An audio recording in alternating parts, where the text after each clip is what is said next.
now, with the last talk, so Ricardo Uribe-Vargas from the Institut de Mathématiques de Bourgogne, Oui. Université Borgogne, Franche-Comté. Support function, big front and caustic. Well, thank you. So, I will speak about some elementary geometry of curves in the plane, of wavefronts in the plane, and caustics. All facts I will explain work for submanifolds in Euclidean space of any dimension. But the idea is the same in all dimensions, so I will explain everything for curves in the plane, or for fronts in the plane. And this talk will mix some geometry of the 19th century, the support function, duality, the projective duality, and the duality with respect to some quadric or some conic if it is in the plane, and singularity theory, on the other hand, singularity theory of Lagrangian manifolds or Legendrian manifolds, which is called caustics and wavefronts. And the relations between caustics and wavefronts, it happens that is given by the polar duality, which is some very old instrument which in fact relates very contemporary mathematics. So I will start, and it's in this way. So we start with mentioning that if you are in the plane and you consider equidistant fronts of a curve, this means you consider a curve and you push the curve along the normals a given distance in all the normals, a co-oriented curve. This means you choose one normal direction.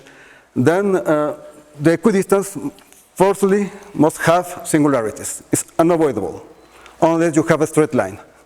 But in general, at some moment, forcefully you have singularities. So, example is the evolution of the equidistant fronts to an ellipse. It's a picture that certainly you have seen many times. This evolution of the equidistance of an ellipse. Then you have singularities.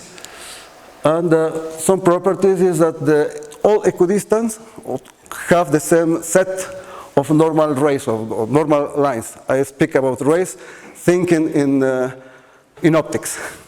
From optics comes the name caustic. So I always have the habit to think a curve of a submanifold as a source of light. So the normals for me are light rays.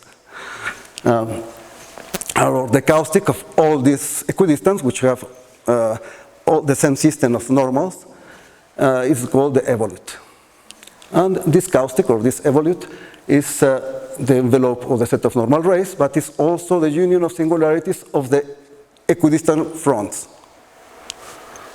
So when you have the equidistant here, you have the first, the next, the singularities start to appear, and these singularities will sweep a curve which is exactly the caustic. This means exactly the envelope of the system of rays, and which is also the set of centers of curvature of the initial curve, or of any of the equidistants, because this means that all equidistants have the same system of centers of curvature.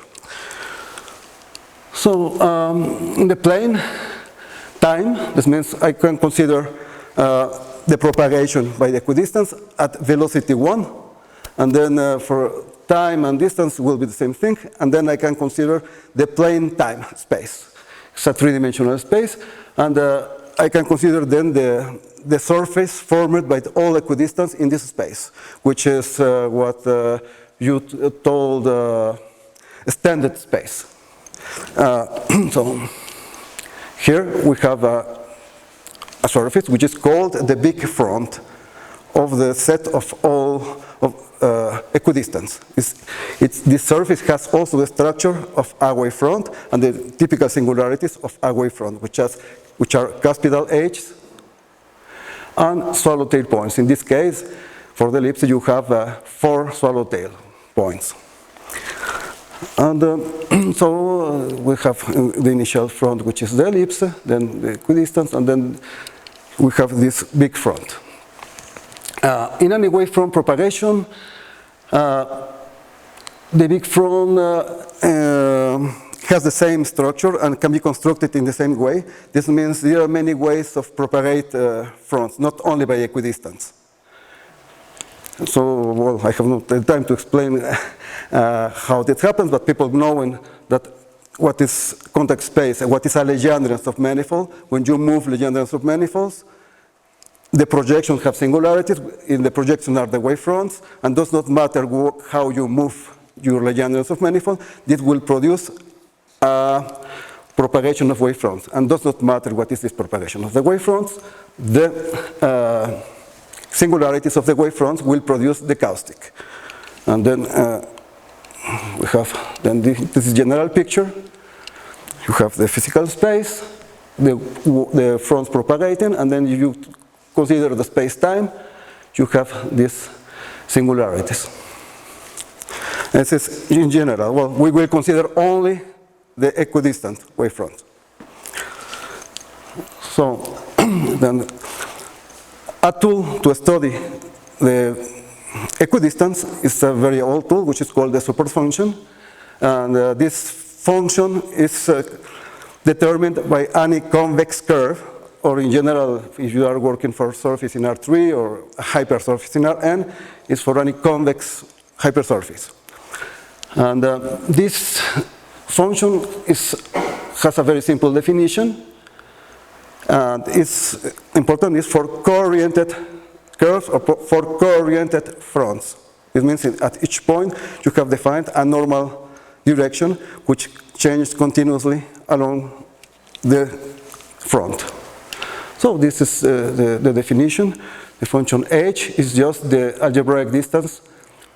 You fix a point, you take the center as the center of a unit circle, and then this unit circle have all possible directions, and then you have your curve, and then you take the distance from the tangent line at the considered point to the origin, which is fixed arbitrarily, this origin.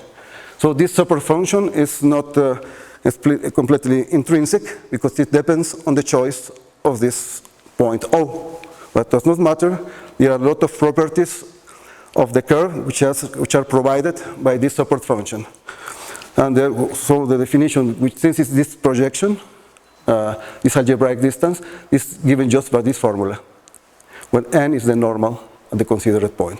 And then this, which you have convex curves, they can be parameterized by the normal direction. So we suppose, when we work with a support function, we suppose that the curve is parameterized by the normal direction, as usually people do when work for curves in R3 and the Frenet frame. People is very often supposing that the curve is parameterized by arc length, even if it is almost impossible to parameterize by arc length in practice.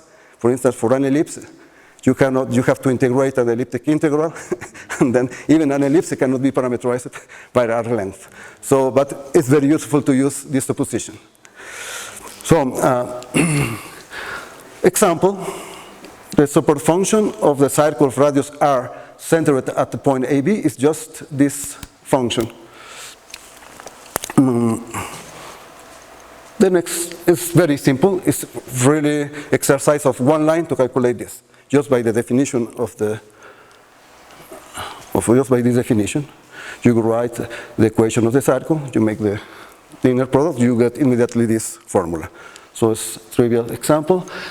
And we can reconstruct, if you have a function on the circle, we can reconstruct the corresponding curve once you fix the point O.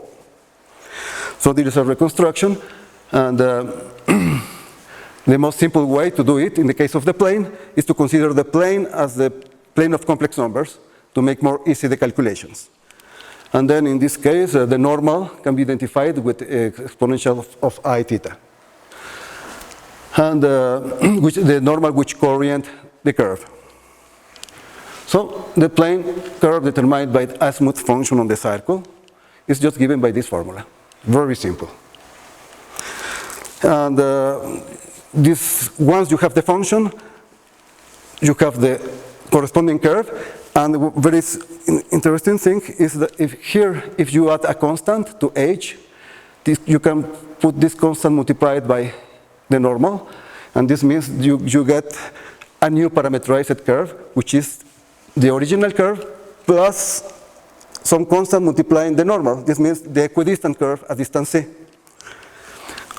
which is, in fact, one of the properties important of the support function is to get all the equidistants, you have only to add a constant. It's really simple. So, again, an example. The curve whose support function is h of theta equals 2 times cosinus 2 theta is just the standard asteroid, which has this parameterization.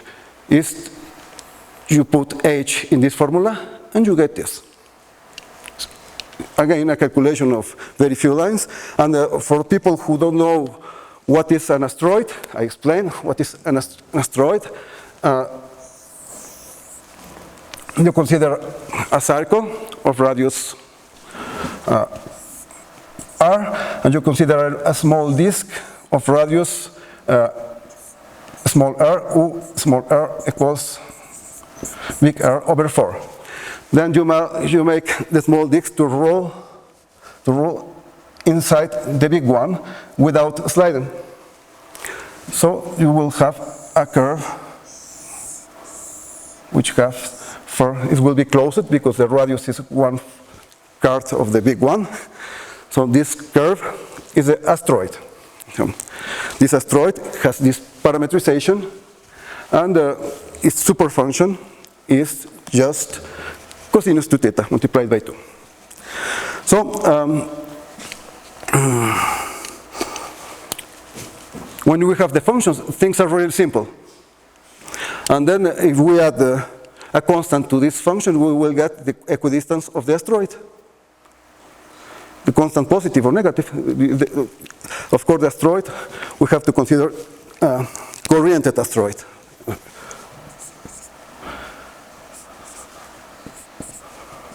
Co-oriented asteroid, so is the direction. Yeah, and then we have a co-oriented front. And then when we add a constant, the curve will move in the direction of the co-orientation. So, where is this here? We have many examples like that. The asteroid is one example, but we can change the ratio, not 1/4, but 2/3. An irrational ratio between a small r and big capital R will bring you a curve of the same type with several cusps. All these curves are called hypocycloids, and all these curves are given by cosinus of some angle. Sometimes 3 theta in the exercise, but you can put 5/2 or some rational number.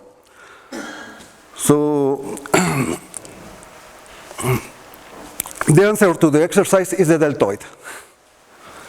If h is a super function, as I explained, you have to add a constant, and then you get from the new function a new curve, and this new curve is the equidistance at distance c in the direction of the co-orientation. So, moreover, we have the following thing: some local properties which are independent of the choice of the point O, which we need to define the super function. These properties are that if you take just the function plus the second derivative at a point theta, you get the radius of curvature of the curve at the corresponding point. It's a very classical thing. It's not nothing new. But if you are looking for vertices, which are the cusp of the evolute, you have to define the series of h prime plus h3 prime. You can extend, as I said, for any dimension. I just make the remark that for the hypersurface, a compact hypersurface, you define the support function exactly in the same way as the algebraic distance from the tangent plane to the point O. So you have a similar thing, and the properties are the same. You have to work with functions on the sphere. The support function will be a function on the sphere. So I pass to the second part of the talk, which there have many parts, which is the graph of the support function, because very often, or almost always, as far as I know, people was working with the function only and using the properties of the function, but the graph of the function has a lot of geometric information, in fact has all information, and we can use this graph to construct all we want and even to construct the big front is the main idea of this talk, that to use the graph of the function to construct everything. So the graph is a space curve on the unit cylinder that I will consider the cylinder in R3, and where R3 is R2 cross R, and then the properties of the curve in the plane via the graph of the superfunction are the following. This as far as I know, is new. Even if it's very simple, is that the determinant of this parametrized curve, of the curve, the derivative and the second derivative, which are three vectors. You have a matrix, and the determinant is just, again, the radius of curvature of the initial curve in the plane. The determinant of the first three derivatives is, again, the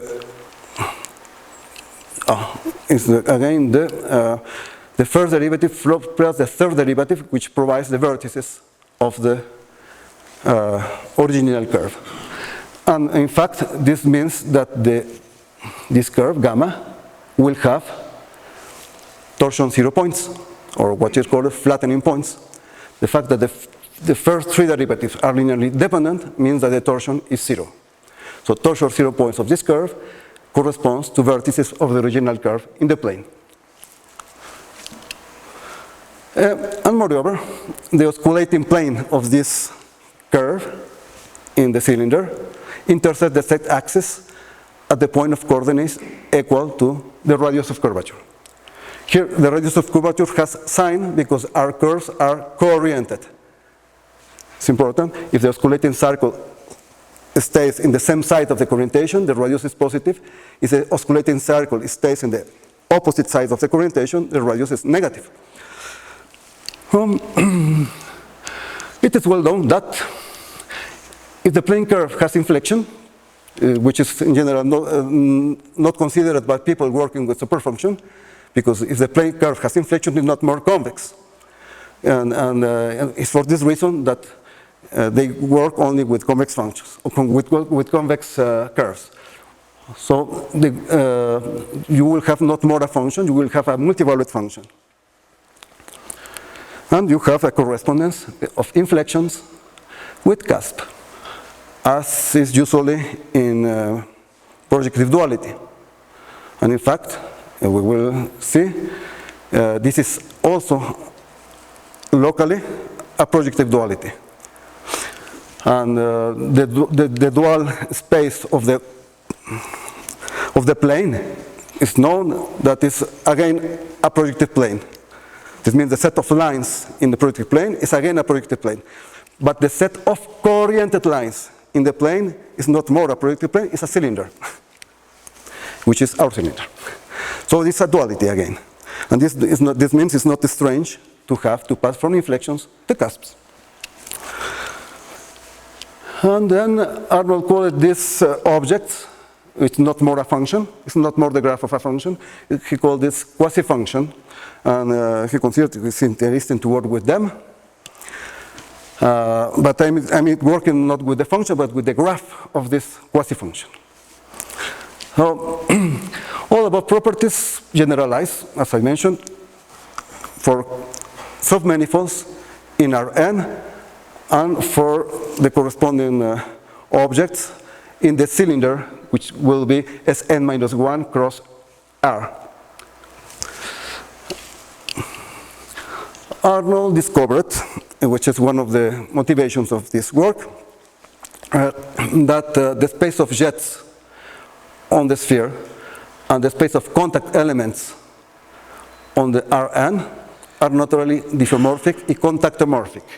These two spaces are contact manifolds.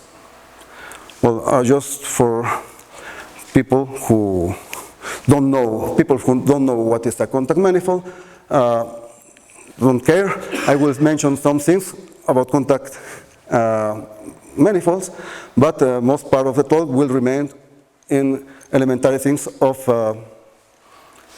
Euclidean space.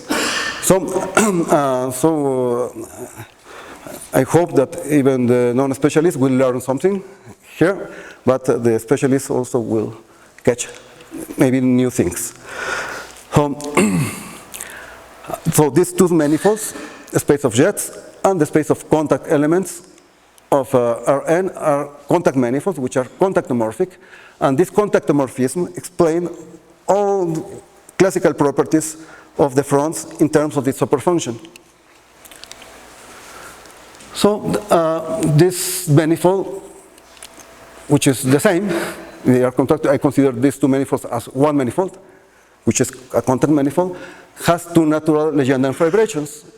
The natural Legendrian fibrations from the space of contact elements of Rn to Rn, which sends each contact element to the point of contact, and the space of jets, of one jets to the space of zero jets, which consists on forget the derivative, is they both are fibrations in which fibers are Legendrian submanifolds, which fibers are, this means, are tangent to the field of contact planes of these contact manifolds. But since these two manifolds are the same, we can say that we have two Legendrian fibrations in this contact manifold.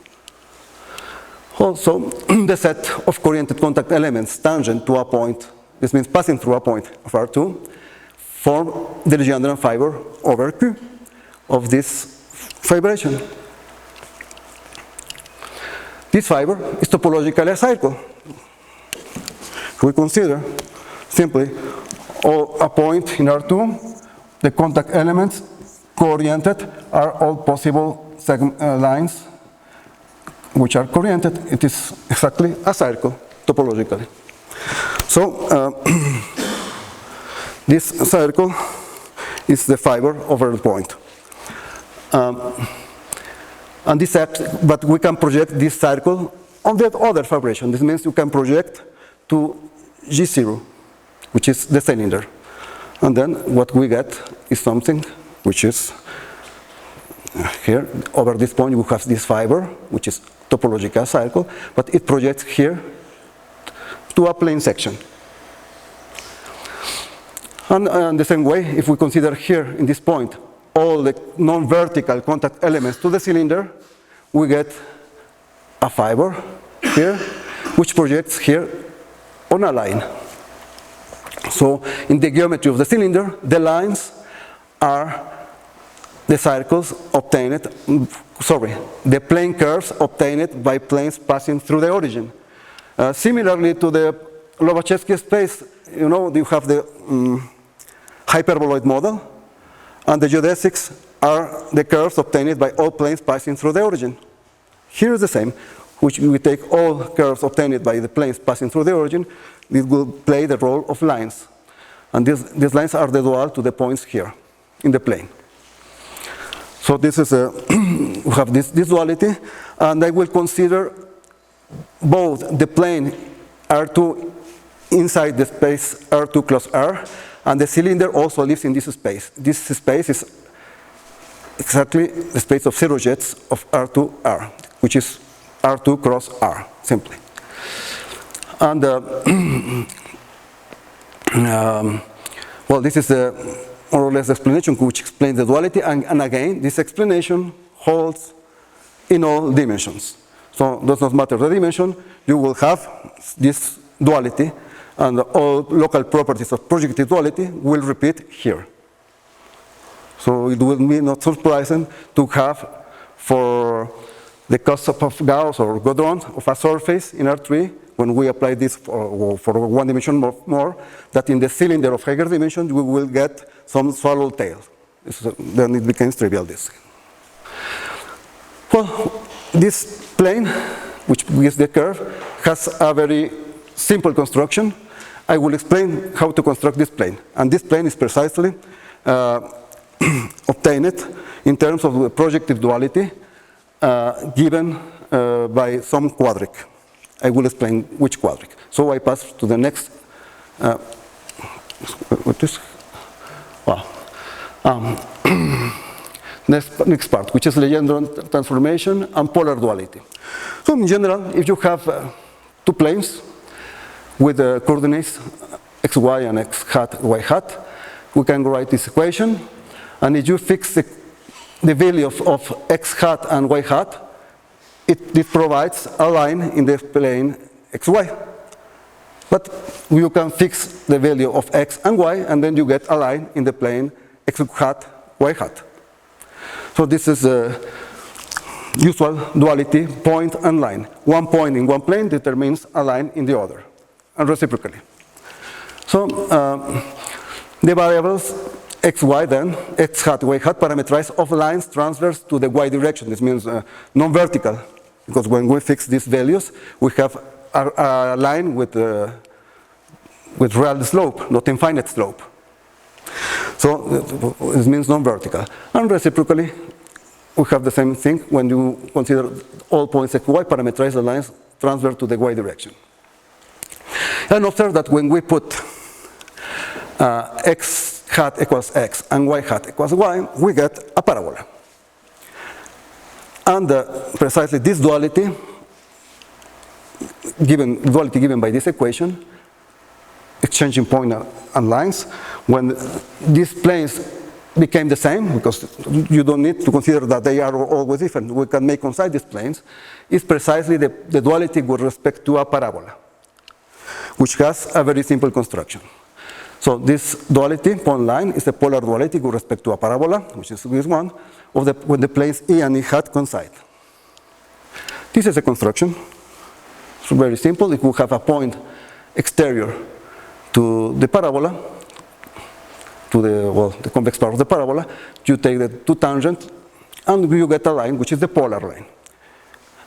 And it is the same as fixed x hat, y hat, which are the coordinates of P, and you get the line, which is precisely this line. And if the point is in the interior, just you go vertically, vertically means in the direction of the axis of the parabola, and you count this distance, you repeat the same distance, and you take the parallel to the tangent. And so this construction given a point, you get the polar, and the same, given a polar, you get the point. So this is a generalization of the precedent explanation. When you have any equation of the two variables x hat, y hat, and xy, when you fix x hat and y hat, we get again an equation of a line in x and y, and reciprocally.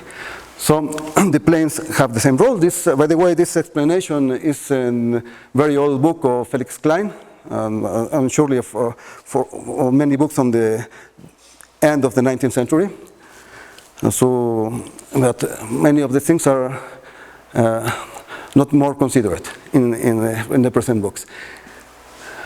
So we have this, so to this equation corresponds this conic. And the polar duality given by this equation corresponds to the polar duality with respect to this conic. So one example is, for example, if the conic is an ellipse, this picture explains how to get the polar. Given a pole, this is h small, this is the polar.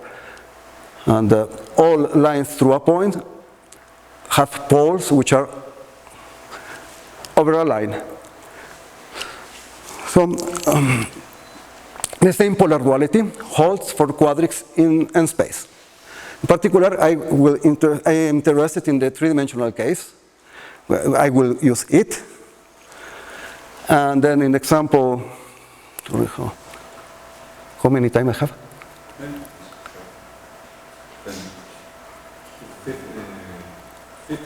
15 minutes. Oh la la. I consider this duality. Then for each point, it's the same construction. We consider the tangent cone, and then this tangent cone is tangent along a plane curve. And then you take the plane, and it is for the pole, we get the polar. And you have the same explanation here. The pole of the plane is simply ABC. So, well, given a front in the plane, the tangent lines of the curve to the curve form a curve in the dual plane. And polar duality identifies by a conic, as I explained it, a point and a line. So the dual front consists of the poles of the tangent lines to the curve. You take the tangent line, you take the pole of the tangent line, and then you do this for every point of your curve. Then you get the curve of all poles, and then you get the dual curve. For a hypersurface, it's the same. You take all the tangent hyperplanes and the poles of the tangent hyperplanes, you get a new hypersurface, which is the dual hypersurface. And then the typical correspondence of inflections and cusp, or B-tangent lines and double points happens in the case of curves. This is very well known. Also, the correspondence of the points called cusp of Gauss or Godron and swallowtails is also given by this duality. So, example, the Legendre transform, which is used in physics and in control theory and in thermodynamics. When you have a convex function, the graph is just this curve parameterized. It has no inflection. The function is convex. So the polar dual of this curve, as I explained it, the curve to construct the polar dual, is this parameterized curve. This parameterized curve is again the graph of a function.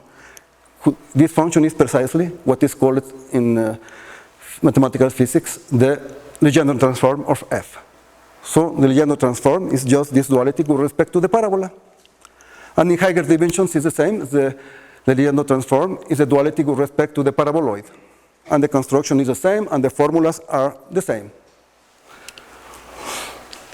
So the polar dual front. So now I will consider the paraboloid of revolution, because I will consider polar duality with respect to this paraboloid. And I consider a curve in 3 space, which the 3 space is R2 cross R. And I define the polar dual front as the set of poles of all these tangent planes. So this, you consider a point of the curve, and if you consider a point of the curve, oh, this is not working. You consider a point of the curve, all planes containing the tangent line are tangent to the curve at that point. So for each point you have a full line of planes. So all the poles of these planes will form a line in the space.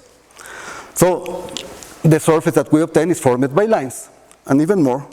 Not only is formed by lines, but this dual front is a developable surface whose cuspidal edge is formed by the poles of the osculating planes of the initial curve, and whose swallowtails correspond to the torsion 0 points of the initial curve in space.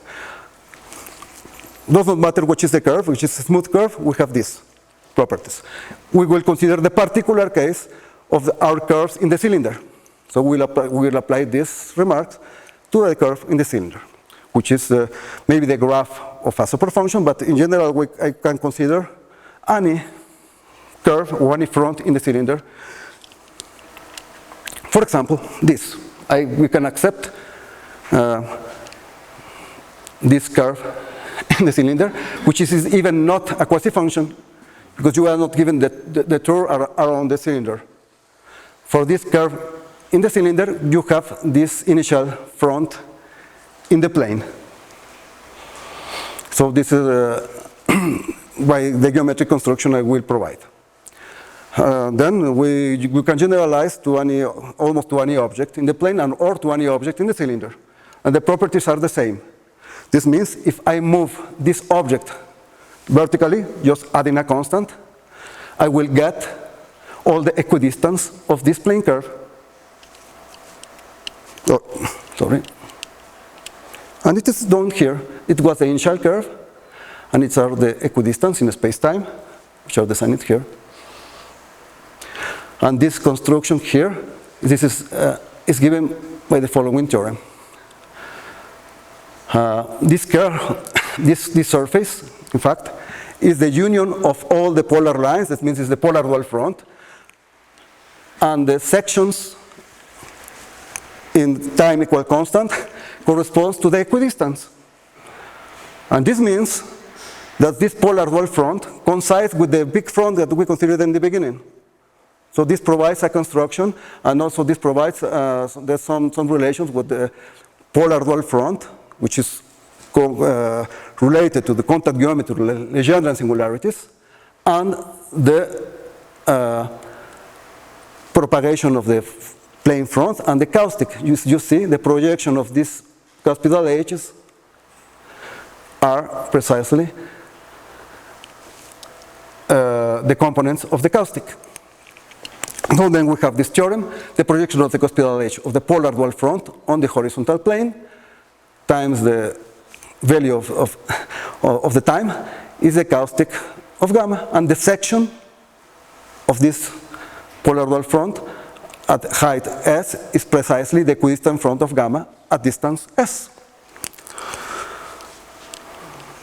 So the big front of the plane is the theorem which the main thing coincides with the polar dual front. And all results again hold in any dimension. And then we have this result is you have, just by construction, any class of singularities, for example, ADE, in the set on the caustic of azimuth manifold in Rn, for example, in the plane. This set is isomorphic to the set of singularities of the same type in the cuspidal edge of the front formed by the hyperplanes of Rn+1, which are tangent to the support front on the unit cylinder. And here is the construction. Yes, thank you. Here is the construction. If you have a point in the plane, but you can consider Rn, you have the contact elements. For this point, you consider the polar with respect to the paraboloid. I made not the picture of the paraboloid to make not complicated the figure, but this is the paraboloid I made in the picture before, and we consider the polar of this point with respect to the paraboloid. This polar plane of Q will cut the cylinder along a curve, which and then the coorientation of the contact element on this point will give you some direction in the unit circle or in the sphere in general, and it will provide the corresponding contact elements of the cylinder, non-vertical contact elements on the cylinder. So this construction with polar duality provides the contactomorphism between the space of contact elements in Rn and the space of Wenjets of functions on the sphere of dimension n-1. And so the construction is holds in any dimension. And then we have this picture that I repeat this picture. So we have this fiber correspond to this one, which this dotted line is precisely this plane here. This plane section here is corresponds to the dotted section here. And our plane R2 and our cylinder both live in the three-dimensional space R2 cross R, which is just the space of zero jets of functions of R2 and on R. And this space is the base of the Legendrian fibration of a bigger space of dimension 5. So, a Legendre manifold in this 5-dimensional space, which is in fact equal to the cotangent bundle of R2, which is symplectic cross R. This Legendre manifold, when you forget R, projects to a Lagrange manifold in the symplectic space. And this explains the correspondence of the singularities in the theorem. Because essentially we have only one manifold that is Legendrian here and Lagrangian in the cotangent bundle. So the vertical projection then, which means also here from the space R2 cross R to R2, this means forgetting R again, sends the cuspidal edge of the front of this Legendrian manifold onto the caustic in R2, which is the picture I showed you. And this projection is explained and this correspondence just because this Legendrian manifold becomes Lagrangian manifold, just forgetting the coordinate R. And these constructions again work in any dimension, but it works also in for any pseudometric in R2 or in Rn. You have to replace the cylinder based on the circle by the cylinder based on the pseudo-circle. And the functions or quasi-functions or objects on the cylinder given not by a circle but by the corresponding pseudo-circle. And the construction all are intrinsic, and this means do not depend on the coordinate system, and do not depend on even in the metric. This means you can take pseudometrics. Just to finish some examples. So this is the big front of corresponding to the cosinus 2 theta, which is here we have then the asteroid. This was constructed not as the big front, but with the help of the polar duality, which is more simple. In practice, it's much more simple. So this is for the cosinus 3 theta. Here inside we have the deltoid. Oh, it's for a hypocycloid with its cusps. We have these pictures. And I have to stop. So, thank you. Are there questions or comments? Well then, just thank again to the professors.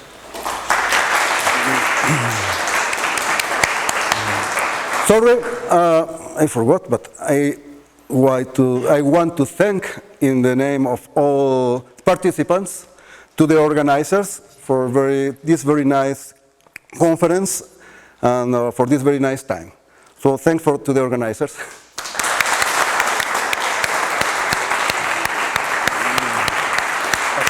For closing the meeting, on behalf of the organizing committee, I'd like you very much to come to Mexico to participate in Singularity Engineering Geometry and its applications, Valencia V. I am sure that you agree that we have had very interesting lectures with speakers from all around the world. I think this diversity is a very interesting and rich personality of our group. Despite of some mistakes we have had, we hope that we can take the integral and we agree that the integral is positive and finally is very good and will reach the goal. I hope you have this impression, and of course I hope that you keep the impression that we have worked with all our strength to try to reach the goal. I want to thank Vinicio of the organizing committee, Vinicio Gutiérrez, Ivonne Hernández, Tania Chicalote, Eugenio Garnica, all very shy.